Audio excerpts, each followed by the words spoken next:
Good afternoon, everybody. It's Andy Hudson coming at you from the Incentive Concepts Live World Headquarters, which is also known as my basement. And I'm the Director of Marketing for Incentive Concepts. Welcome to another episode of Incentive Concepts Live. We're happy that you're joining us. It's just a way for us to connect and engage with our customers, our partners, and our friends, and to really just have a good time and learn a little bit about our services, our corporate gifting solutions, our event gifting solutions, and much, much more. So thank you for joining us again. If you're watching on YouTube or on our website, please engage with us by chatting with us on the chat box. Let us know your name. Let us know where you're from. And please ask any questions along the way. We'll be happy to ask our guests as well. We're also streaming live on Facebook and on Periscope by Twitter. So if you're watching on there, welcome to there as well. With that, let's get started. I'm very excited today to have a great conversation and to welcome two very special guests from Incentive Concepts, our Vice President, Mike Reinberg, and from our newest brand partner, which is Corkcicle, Kim Ballerene. Hey guys, how we doing? Good, how are you? I'm doing all right. Mike, you doing okay? Great. Thanks for setting this up, Andy. Oh, you're very welcome. And thank you guys for joining me. It's a beautiful day here in St. Louis. It's kind of a little bit cloudy, but also a little bit cooler than normal. Kim, how's it out where you are? Good. I'm actually in Massachusetts and it is finally, cool. You're right. Yeah, 80 degrees, but it's nice and cloudy and I could take advantage of being outside of my house, which is always good. Well, that's a great backdrop you've got there, and a little more exciting than Mike's, I have to admit. But it's the only quiet space, right? Lock the kids inside the house while I go outside. Perfect. Well, good for you. Mike, I'm just joking about your space. I know you got a big whiteboard behind you, which keeps you on track. We'll try not to read any of your notes, but Andy, Kim's from Boston. She's a hockey mom. I have to have the Blues in the background just so she can be reminded. Oh, as I'm drinking out of my Bruin cup. Yep. Okay, game on. All right, good. First time. That's good. Well, let's all hope that we get a rematch from last year. That'd be fun. We'd have a good time with that. Yeah. So Mike, I'm going to start with you if that's okay. Kind of just tell us a little bit about yourself. There may be some viewers on there that have never met you, and just a little bit about yourself, your family, your hobbies, and anything else you want to share with us. Sure. Born and raised here in St. Louis. Went to high school at the Smith, played lacrosse there, played lacrosse in college as well. Sports guy. And that's when I started working here at IC, late high school and during college back in the warehouse, and always loved working back there in August with no air conditioning, just like our guys are out there now. We owe them a lot for how hard they work. Need to get them some Corkcicle canteens to stay cool. Then got married about 7 years ago, coming up on 7 years, and we've got 3 kids. I've got a 4-year-old daughter, 2.5-year-old little boy, and then a 2-month-old little boy as well. So lucky dad. Yeah, for sure. And I'm sure they're keeping you very busy. I always tell people I'll trade in 2 teenagers for a baby if you'd like to take me up on that deal. But yeah, we got a good sleeper and good eater too, so I can understand that. Okay. And so you mentioned a little bit about your start with Incentive Concepts, but since working in the warehouse and enjoying that weather back there, you've kind of served in a bunch of different roles for the Incentive Concepts family. Can you give us a little background there? Yeah. And working in the back, worked there for a few years and then transitioned inside, worked in marketing and helping set up some brands in our product databases and then help launch a few brands as well. So got a little taste of operations, a little taste of marketing, because even though I was kind of brought up in this industry, my dad was at Merit's Travel for almost 3 decades. I had no idea what the incentives industry was, to be honest with you. So as I got to learn more about merchandise and who our customers are and how to work with our factories, that was a great introduction to it. From marketing, I went into sales. I was a sales rep actually here and covered Missouri, Iowa, Nebraska, and Kansas. But would always put on my IC hat and go outside the territory and work events too, on-site gifting events and go to all the trade shows. And that's how I really got to meet all of our sales reps and our factories, Just great experience, and some really wonderful people in this industry that help teach me a lot about it and the ins and outs of it. So I've had a great, let's see, that was about 5 years in sales, and then worked with one of our independent reps, got some good experience there, and then came back to work in operations, kind of vendor relations role, help integrate our factories, find new brands, and make sure they understand our customers' needs and tie them into our capabilities here at IC at our office. So Great. Well, thank you for that great overview. I'm gonna come back over to, or I'm gonna come over to you now, Kim. You get the same question. Kind of tell us what floats your boat. What's your background? Sure. Well, my background is originally in public relations and marketing. So I grew up in New Jersey, went to school in Massachusetts, loved it, fell in love, moved here after college. Was lucky enough to get my first job in high-tech public relations, so totally different than what I do now. My only qualification was that I could actually turn a computer on, and I actually said those words in the interview. Somehow they hired me anyway, and really evolved from B2B marketing to business consumer marketing, which is where I sort of met Corkcicle, and actually helped launch the company there. Was doing PR and marketing for them for a number of years. I also owned my own PR agency, virtual agency, and then I needed a bit of a change. The company needed a bit of a change, and I jumped onto the sales side. So it was a little bit of a career change about 4 years ago. Corkcicle had just gotten into sort of the promotion market haphazardly.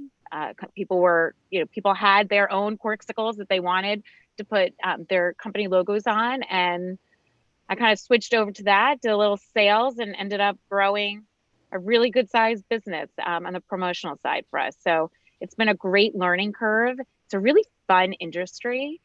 There's some great people in it. I love it. I love my job. I love working with different people, different parts of the country, looking at different projects, being creative. So it's one of the reasons I was so attracted to Incentive Concepts too, the sort of the market that you're in, an incentive market and rewards and all of that. And I think we have a perfect product. So I'm excited. Yeah, for sure. And I have my Corkcicle tumbler right off to the side here that I've been drinking a lot of water lately since I got that, which is good. Good for me, and it keeps me cool and all of that. But let's go back to launching the brand. You said you were involved in the launch of it. How did that feel to be kind of on the ground floor of something that's turned into something so amazing? Was it nerve-wracking? Was it exciting? Was it a little bit of both, or? It was really exciting. So what's interesting about Corkcicle is we started as a one product company. So it was, and I wish I had one here, but honestly, I think I still have a prototype is what's in my freezer.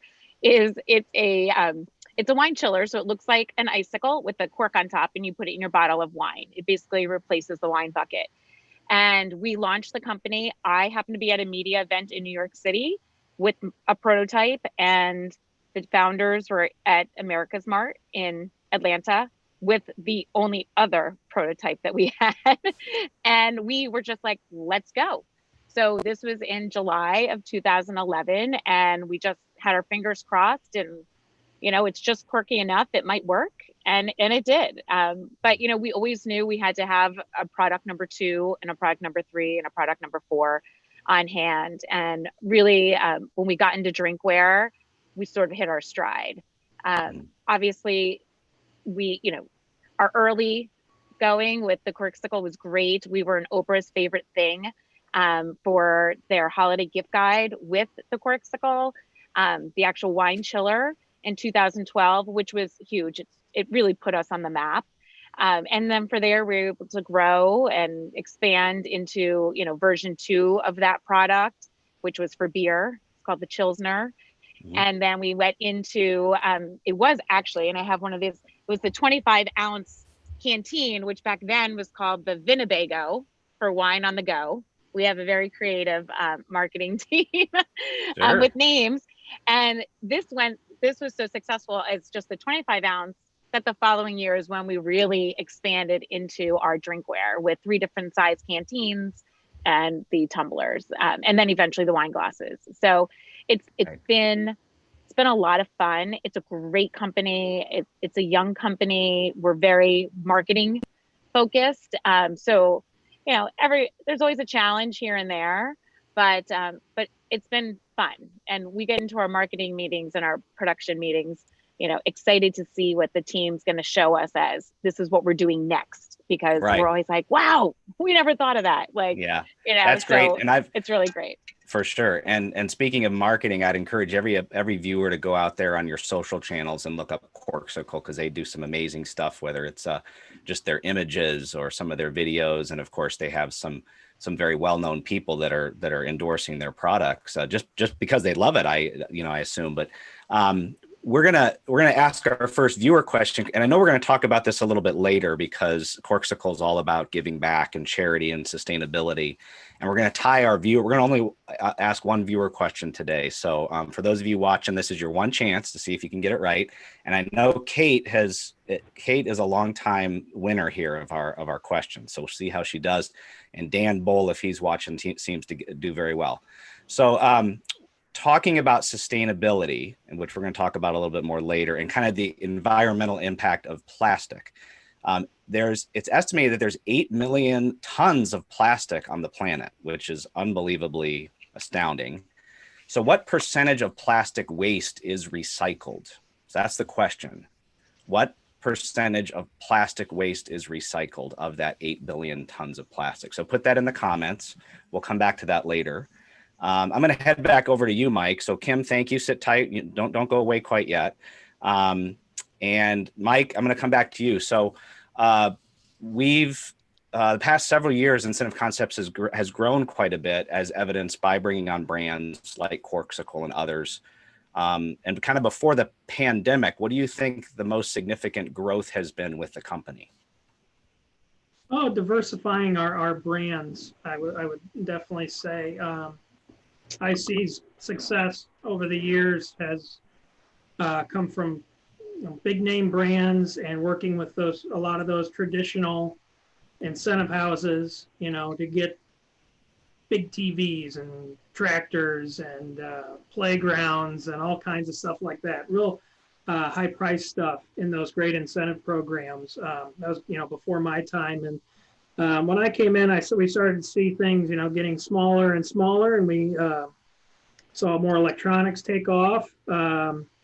But more personal type items and lower price points. So our great team, our great management team and sales team, us listening to them and hearing, the type of brands and categories we need to go after for our customers, just finding more of those, finding, the guys that would be a good fit for us, that understand we want to partner. And here are the business opportunities. And by that, I mean, going from our traditional business, we've expanded to the on-site gifting and corporate gifting and awards like that.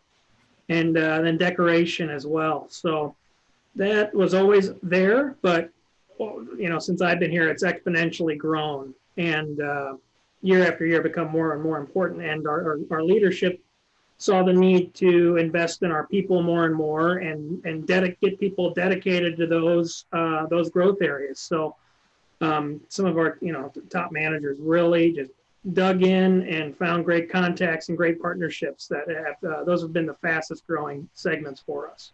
For sure. And it's been fun to be part of that team with you and others, for sure. And but since this whole COVID thing hit, and I know it's a topic that we've all been thinking about and talking about, and it kind of gets old, but it's the elephant in the room, I guess. We got to talk about it. What's been the more recent impact of this, and how has Incentive Concepts responded and reacted to this challenge that's in front of us right now? Yeah, that's actually one of the things I came on to kind of handle into the operations role. The first thing I worked on was Prop 65 regulation, and nobody really knew what it was about, who's going to dig in and kind of learn about that. But even before that, I remember, there were part shortages because of volcanoes in Japan, and there was 9/11 before that. There's tariffs. There's always going to be something. Right now, this is unprecedented. This is the craziest we've seen, but there's always going to be something. But what we did was we took a practical approach and we reached out to all of our vendors. We said, what are you seeing here? And we put a notice out back at the beginning of the year that said, we're seeing how this is going to affect us, not now, but in second quarter, when a lot of our factories, because of products not being able to get here from overseas, this is going to affect us. We're not going to have good inventory. What we didn't know at that time was the effect it was going to have domestically.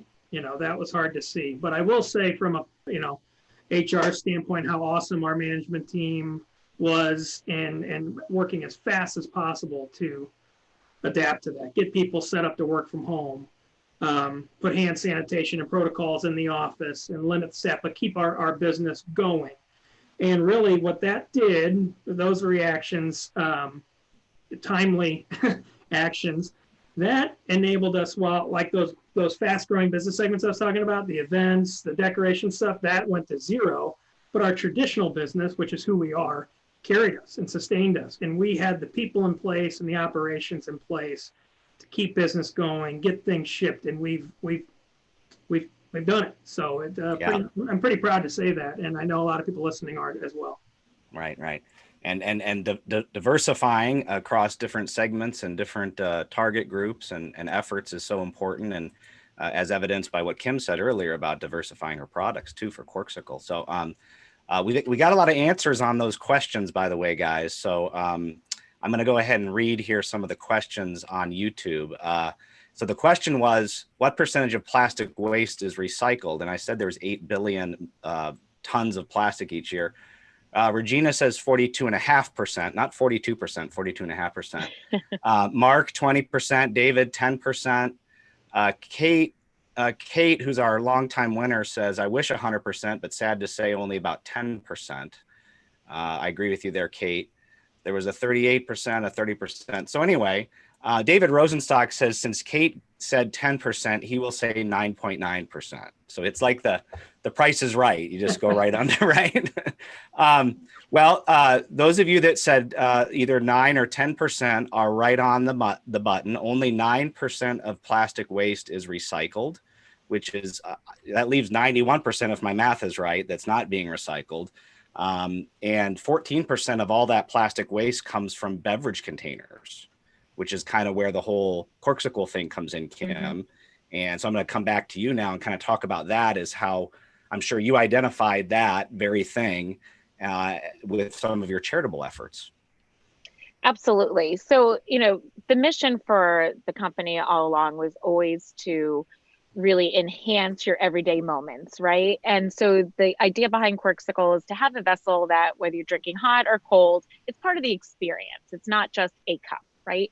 But part of that also is, for us, we have a duty not only in design and having a cool product, but also to give back and to do everything we can to promote sustainability. So, to your point of 14% of all plastic comes from, beverages, we'd rather you take the tumbler or the canteen than your plastic water bottle. They are reusable, you can recycle them, all that fun stuff. We also, as a company, moved to more eco-friendly packaging. So, and I actually think I am more prepared than I thought today. We actually have moved to like compostable packaging. So we used to have poly bags, we used to have, and I actually did bring an example. We used to have something like this around a product band. People would take it and it's more waste, right? So now we've moved where we don't have that plastic. We have, more recyclable and more tissue type stuff. We have a side sticker that's easily removed that is also biodegradable. So even from our packaging, we move toward that sustainability.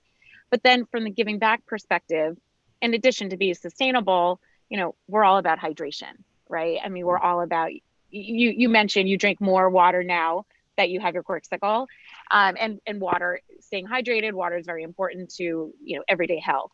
And so we also donate on the other side, from a health perspective, to Charity Water, which is a New York-based organization that builds wells and gets clean water to underprivileged countries.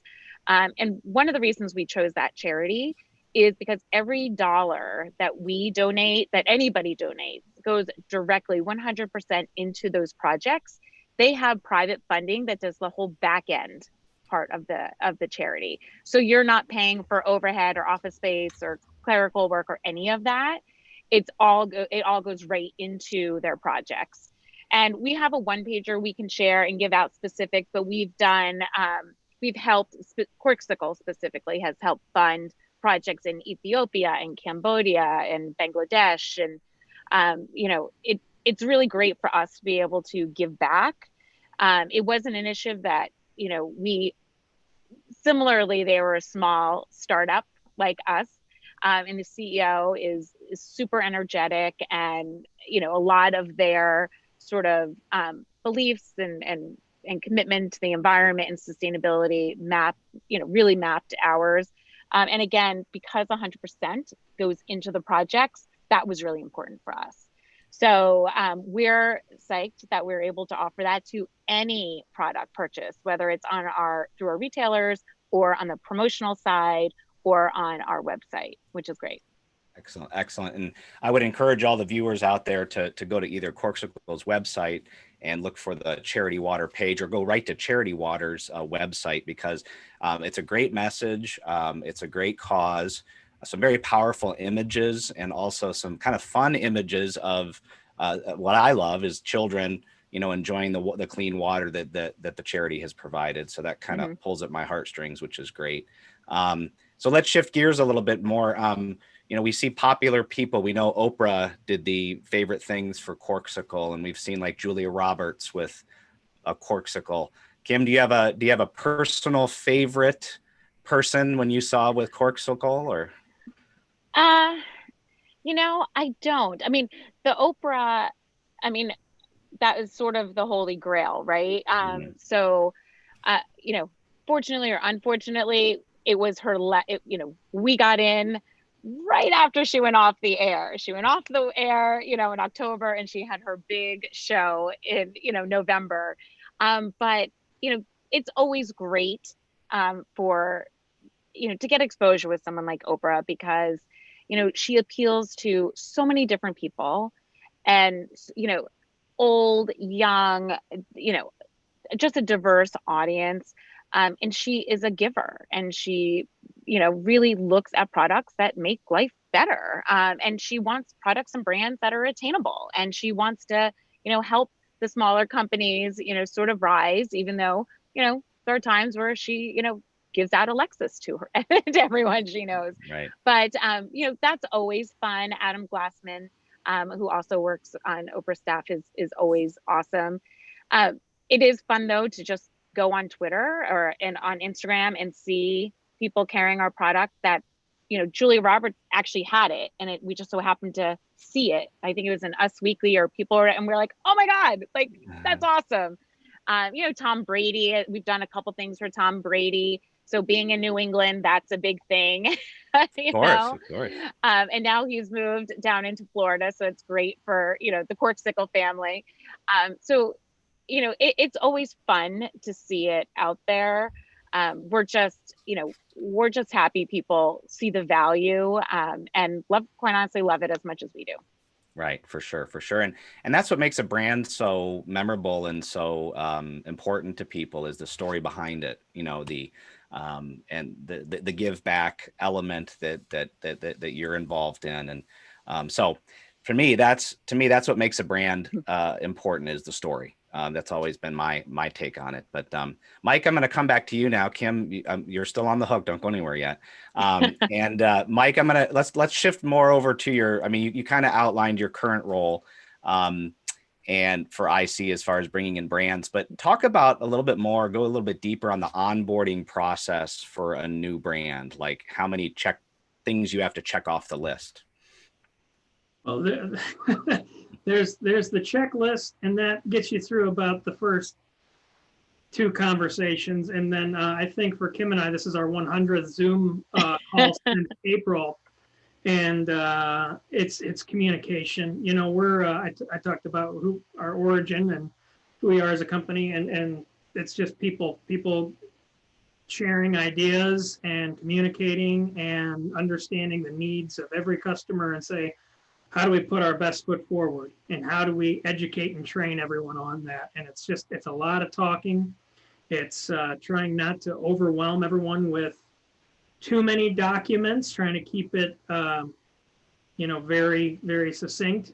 And I will give you obvious credit where it's definitely due, Andy and Katie. You guys put together so many great training, tools and sales tools for us. But it's a lot easier too when you get to work with somebody like Kim.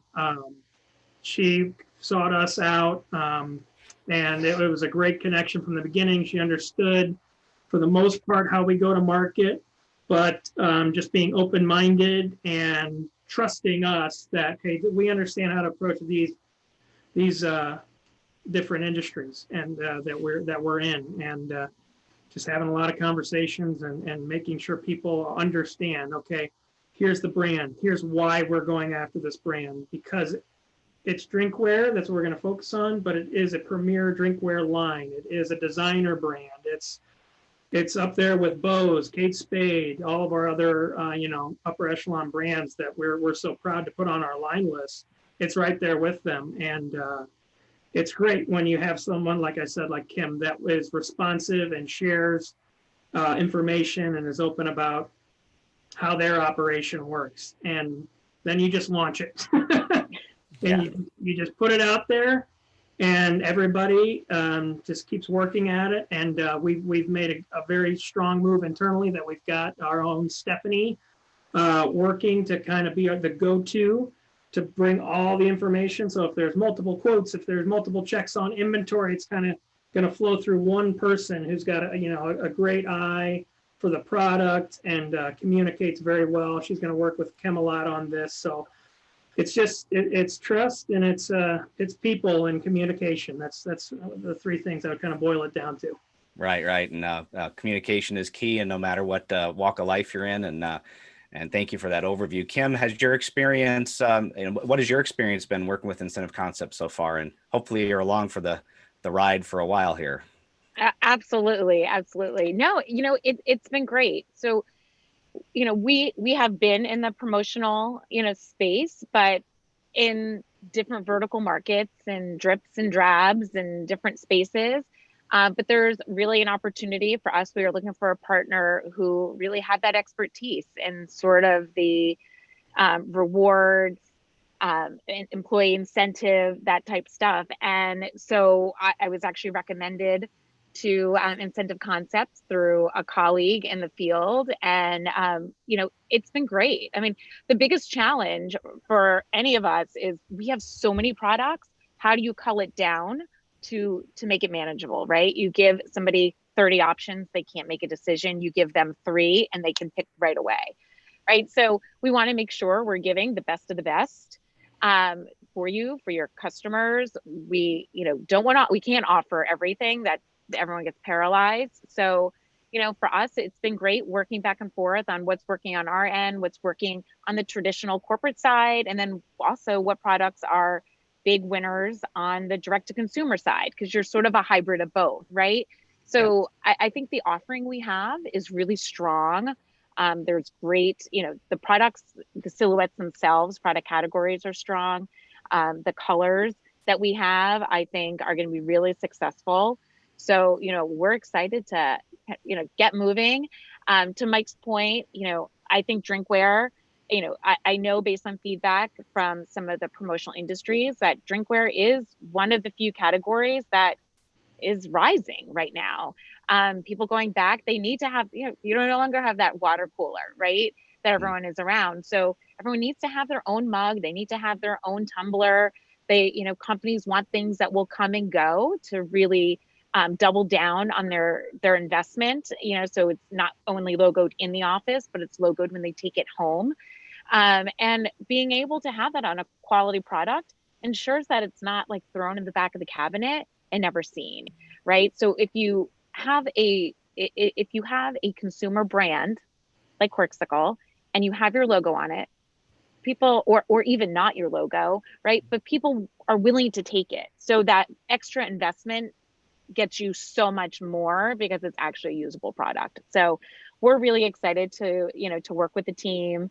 You've been great, Andy. I've met a whole plethora of folks along the way, and it's really great. So we're excited to start this partnership, and yes, we are looking for it to be long term. All right. Well, good. I didn't mean to put you on the spot there, but I did. So No, totally fine. By the way, our friend Dan Bull was late to the party, and he said he would have guessed 12 to 14%, but so he's conceding to Kate once again. So there's a little Kim. I'm sorry. There's a little competition between Kate and Dan on these viewer polls, and they tend to go back and forth. So Kate's the winner this time. That's 30 minutes, guys. Time flies when you're having fun. I do want to remind our viewers that next week, same time, 2:30 Eastern, 1:30 Central, we are going to unveil kind of a relaunch of our whole decorated premium gifts program, which Corkcicle is definitely a part of. How we really decorate very sophisticated decoration and first-class decoration for a lot of our brands, including Corkcicle and others. So make sure to tune in for that. We're going to bring the Incentive Concept sales team back. Kevin Hagan, the captain of the squad, Aaron Cook, Raul Garcia, and Tom Sferator are going to join us. So that should be fun. Mike, I want to thank you for joining us. And Kim, you were great. Thank you so much. You can go tell your family that they can make noise now. I know I could take the little sticky note off the door. Perfect. And for those of you watching, make sure to subscribe to us on YouTube. We appreciate that. And we'll see you next week. Again, Mike, thanks so much. And Kim, thank you so very much. We look forward to working with you even further. Thank you. All right. Yeah, thanks, Take care, everybody. Bye-bye now.